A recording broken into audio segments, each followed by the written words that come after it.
Tant mieux parce que tu peux peut-être partager aux gens qui nous écoutent, tu sais, qui relate à ça. T'as-tu trouvé des trucs, tu sais, que t'es capable d'utiliser, genre, tu sais, pour te remettre un petit peu comme, mettons, 100%. j'avais écouté dans un podcast, il disait, t'as le droit à 5 minutes. Si tu veux, genre... Ben voyons donc, tu vis dans mon esprit. C'est ça que t'allais dire? Ça, c'est ma façon de vivre, autant dans ma vie personnelle, autant si, je sais pas, moi, je fréquente un gars, puis là, il arrive une situation, moi, là, puis ça, là, c'est une femme dans l'industrie, elle s'appelle Nathalie, je vais pas nommer son nom de famille, elle me disait toujours ça quand j'étais jeune, elle disait, arrête de mariner comme un vieux pickle dans le vinaigre.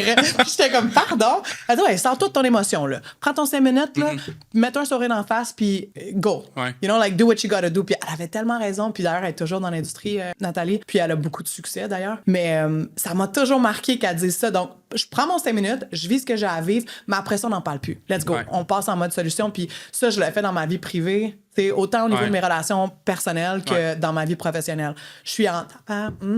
Je vais vivre l'émotion, mais après ça, passe un autre numéro, ma belle. Là. Va en chercher un autre. Puis c'est ça dans notre industrie. Hein. Ton succès, tu peux pas le vivre ad vitam aeternam. Non. Tu peux pas être comme sur ton hype pendant une semaine parce que tu sais quoi, pendant ce temps-là, là, tu plantes pas d'autres graines, mon ami. Là. Ouais. Donc, il faut toujours que tu remettes la machine à zéro. Puis ça, c'est tough. Parce que quand tu fais un gros coup, t'as le goût d'être high toute la semaine. T'as le goût de faire le party toute la semaine parce que t'as fait une grosse vente, t'as fait une grosse planification. You shine, you're on Yeah, top. but you can't. Ouais.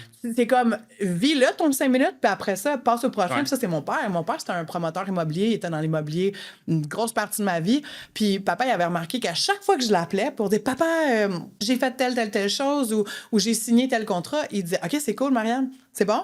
Mais là, c'est parce que ça fait 3 jours de suite que tu me parles du même succès. Puis là, il dit, tu sais, ma belle, à un moment donné, il va falloir que tu apprennes dans notre industrie, dans la vente, que ce soit en immobilier ou que ce soit dans les services financiers, là, vis ton moment de gloire 5 minutes, mais après, tu remets le compteur à zéro puis tu recommences. Mais ça, c'est tough.